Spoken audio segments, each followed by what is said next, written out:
55세 은행 부지점장, 국민연금 30년 부었는데 은퇴 후 통장에 남은 건 이것뿐. 안녕하세요. 여러분은 혹시 내가 은퇴하면 내 통장에 얼마쯤 남아 있을까 하고 고민해 본 적 있으신가요? 제가 주변 사람들을 보면 은퇴라는 단어만 들어도 괜히 마음이 철렁 내려앉는다거나 아직 멀었어 하고 현실을 외면하려고 하시는 분들이 의외로 많더라고요. 그런데 막상 시간이 흐르면 어느 순간 내 나이가 정말로 50대 중반이나 60세 초반이 훌쩍 되어버리고 그동안 쌓아둔 자산이나 연금이 얼마나 되는지 확인해야 할 때가 온답니다. 오늘은 55세 은행 부지점장, 국민연금 30년 부었는데 은퇴 후 통장에 남은 건 이것뿐 이라는 이야기를 시작으로 은퇴 준비 혹은 은퇴 후 삶에 대해 함께 생각해 보고 싶어요. 이 이야기 단순한 제목 이상의 묵직한 고민이 숨어 있습니다. 은행에서 일하면 왠지 남들보다 금융 지식도 많고 자산 관리도 잘해서 안정적인 노후를 보낼 것 같잖아요. 그런데 실제로는 꼭 그렇지만도 않다는 사실 알고 계셨나요? 오늘은 이런 이야기를 구체적으로 나누어 보려고 해요. 우리가 왜 국민연금 30년을 부어놓고도 생각만큼 받지 못해 아쉬움을 느낄 수밖에 없는지, 그리고 다른 사람들의 사례는 어떠한지, 그리고 마지막으로 은퇴를 앞두거나 이미 은퇴하신 분들이 조금이라도 더 여유 있게 노후를 보낼 수 있는 현실적인 팁이 무엇인지 함께 살펴보겠습니다. 1. 은퇴 후에야 깨닫는 현실. 제가 아는 55세 은행 부지점 장분 이야기를 먼저 해볼게요. 이분은 20대 초반에 은행에 취직해서 딱 30년 넘게 국민연금을 꼬박꼬박 부으셨대요. 또 직장인의 장점이랄까? 급여 통장에서 자동이체로 딱딱 빠져나가니 연금 납입을 빼먹을 걱정은 하실 필요가 없었죠. 더불어 은행 쪽에서 일하니 그래도 재테크 좀 잘하셨겠지? 이런 생각이 절로 들잖아요. 하지만 현실은 기대와 달랐습니다. 막상 50대 중반이 되니 자녀 교육비도 생각보다 많이 들었고 가족들 건강 문제로 병원비가 나가고 부모님 요양 비용에 또 생활비에 소위 말하는 남부러울 것 없던 월급쟁이도 턱없이 부족하다고 느끼기 시작한 거예요. 게다가 최근까지 금리가 낮은 환경이 이어졌잖아요. 전통적인 적금, 예금만으로는 충분한 재산 증식이 어려웠습니다. 그럼 결국 남은 자금은 얼마나 될까요? 본인 예상에는 그래도 30년 부었는데 괜찮겠지, 최소한 매달 생활비 절반은 국민연금에서 나오겠지였대요. 근데 막상 은퇴해서 연금을 확인해 보니 기대했던 액수보단 훨씬 적더라는 거죠. 이분 말씀이 무심코 30년 꼬박 부으면 꽤 많이 쌓여 있을 줄 알았는데 생각보다 푼돈이더라였습니다. 물론 거기에 개인연금이나 퇴직금, 그리고 간단한 투자 수익 같은 게 있긴 하지만 미래 의료비나 혹시 모를 지출을 생각하면 전혀 마음 편할 수 없다고 하셨어요. 솔직히 말해 은행 부지점장이라고 다들 부자인 건 아니고 준비가 잘 되어 있는 것도 아니구나라는 사실이 저는 좀 충격적이었습니다. 그렇다면 일반 직장인들은 어떨까요? 자영업 하시는 분들은 더 힘들 수도 있겠구나 싶은 생각이 들더라고요. 2. 사례 1. 58세 자영업자 어씨의 고민. 먼저 제 주변에 자영업을 20년 넘게 하신 어씨가 있습니다. 올해 58세인데 40대 초반부터 본격적으로 국민연금을 부으셨대요.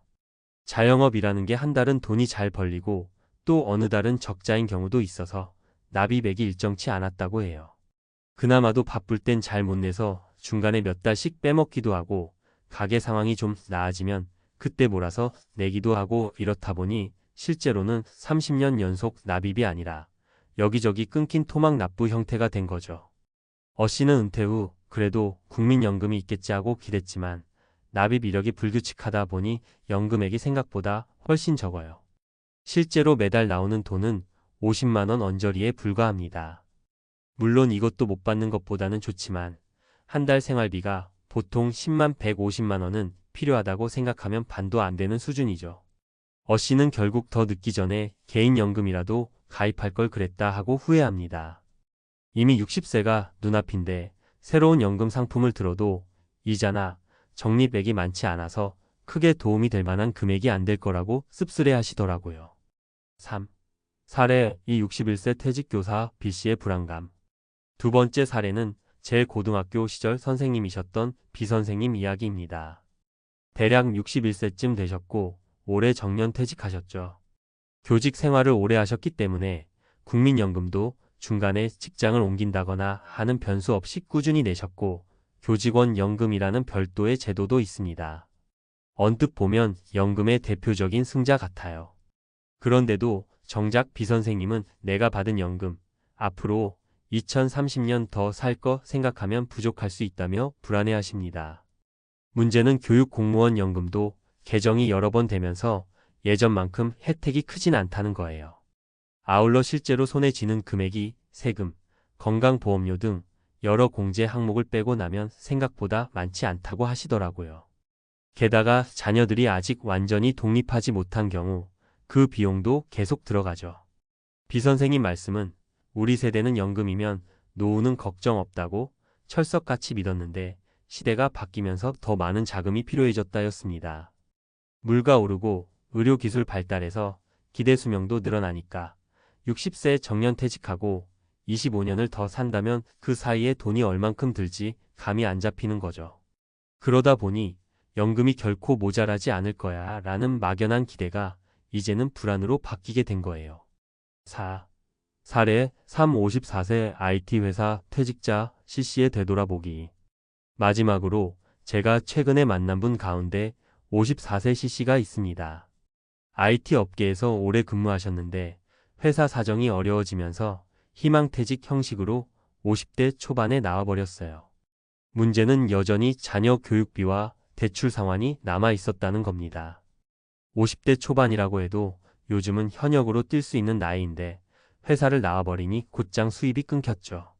국민연금은 미래를 위한 보험이긴 하지만 아직은 수령할 수 있는 나이가 아니고 중간에 목돈이 필요한 상황에서도 마음대로 꺼내 쓸 수 없는 구조잖아요. CC는 중간중간에 다른 보험이나 적금을 깨서 생활비를 충당했습니다. 연금 납입 자체도 중도에 몇 번 끊길 뻔했고 지금도 최소 금액만 겨우 채워 넣는다고 해요. CC 말에 따르면 국민연금이 중요한 걸 알지만 당장 오늘 먹고 살 문제가 더 급하니까 제대로 못 내게 되더라였어요. 그런데 이게 결국 미래 수령액을 깎아먹는 악순환이 돼버린 거죠. IT 업계 재취업도 쉽지 않아서 12년 지나니 이거 은퇴라는 게 생각보다 훨씬 무서운 거구나 하고 체감하고 계시다고 합니다. 5. 조금이라도 노후를 여유롭게 현실적인 팁? 이야기만 들으면 어둡기만 해 보이지만 그래도 방법이 전혀 없는 건 아닙니다. 제가 개인적으로 주변 분들과 전문가 의견을 듣고 정리해본 몇 가지 팁 나눠볼게요. 연금 구조 파악부터 하기. 국민연금, 퇴직연금, 개인연금 등 지금 내가 얼마나 쌓아놓았고 앞으로 얼마를 받을 수 있는지 수치부터 명확하게 알아야 합니다. 현실을 정확하게 인지해야 대책도 마련할 수 있으니까요. 연기연금 또는 추후납부 적극 고려하기. 만약 경제적 여유가 조금이라도 있다면 연금을 더 오래 내거나 수령 시기를 늦추는 방식 연기연금도 하나의 방법입니다. 이렇게 하면 내가 실제로 받는 연금액이 늘어나죠. 일부는 추후납부 제도를 이용해 과거에 못 낸 부분을 메꾸어서 수령액을 높이는 방법도 선택하곤 합니다. 지출 구조부터 개선하기. 은퇴 후에는 수입이 확실히 줄어드는 만큼 고정 지출이 큰 사람일수록 스트레스를 받습니다. 지금부터라도 집, 차량, 보험료, 세금 등을 어떻게 하면 최소화할 수 있을지 고민해보는 게 좋아요. 적극적인 재취업 또는 창업 아이디어 찾기. 완전히 놀며 연금으로만 산다는 건 요즘 시대엔 사실상 불가능에 가깝습니다. 나이가 들어도 할 수 있는 일거리를 찾는 게 좋습니다. 본인의 경력을 살릴 수 있는 강의, 컨설팅, 파트타임 근무, 프리랜서 일 같은 여러 형태가 있으니 먼저 시도해보는 게 방법이죠. 현실적인 주거 계획 세우기.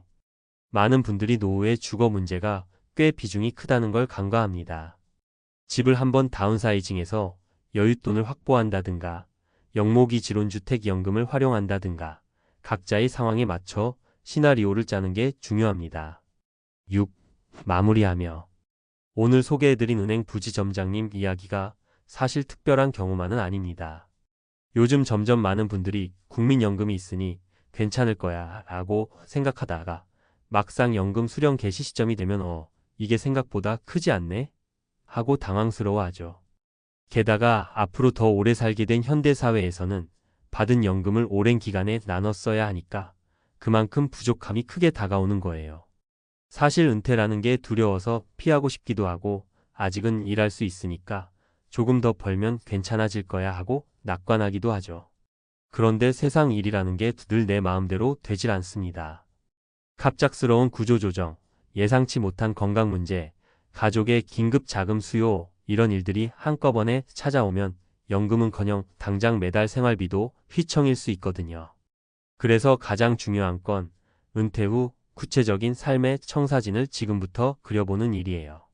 내가 몇 살에 퇴직을 할 수 있을지, 그 후에 어느 정도의 소득원이 있을지, 국민연금 이외의 다른 연금이나 저축, 투자는 어떻게 준비해둘지, 또 지출은 어떻게 줄일 수 있을지 등등. 매달 고정비로 얼마가 빠져나가는지, 추가로 예상되는 비용, 건강검진, 부모님 부양, 자녀 지원 등은 어떤 게 있는지를 엑셀이나 메모장에라도 적어보고 시뮬레이션해 보시길 권해드립니다. 55세 은행 부지점장님 사례가 꼭 남의 이야기가 아니라 우리의 미래가 될 수도 있어요. 그렇다고 겁먹으실 필요는 없어요. 늦었다고 생각할 때가 사실 제일 빠른 때라고 하잖아요. 지금부터라도 본인의 재무 상태를 꼼꼼히 점검하고 부지런히 준비해 나가면 적어도 막막한 노후보단 한결 여유 있는 일상을 맞이할 수 있을 겁니다.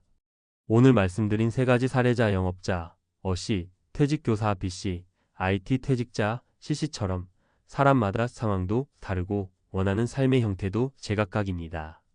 어떤 선택이 내게 맞을지는 직접 고민해 보셔야 해요. 하지만 확실한 건 은퇴라는 큰 사건을 대할 때 미리 준비하는 자와 그렇지 않은 자의 삶은 확연히 달라진다는 점입니다. 국민연금을 30년, 40년 부어도 뚜껑을 열어보면 생각만큼 풍족하지 않을 수 있어요. 그러니까 지금 당장 여러분도 종이와 펜을 들고 혹은 엑셀을 켜서 내 재무 상태는 어떻게 되어 있지? 앞으로 얼마나 준비해야 하지? 한번 정리해 보세요. 그게 은퇴 후 통장에 남는 게 이것뿐이 아니라 조금이라도 더 풍족하게 남길 수 있는 유일한 길이지 않을까 합니다. 오늘 이야기가 조금이라도 여러분의 노후 설계에 도움이 되길 바랍니다. 모두 지금보다 더 나은 은퇴, 조금 더 편안한 제2의 인생을 살아가실 수 있길 진심으로 응원할게요.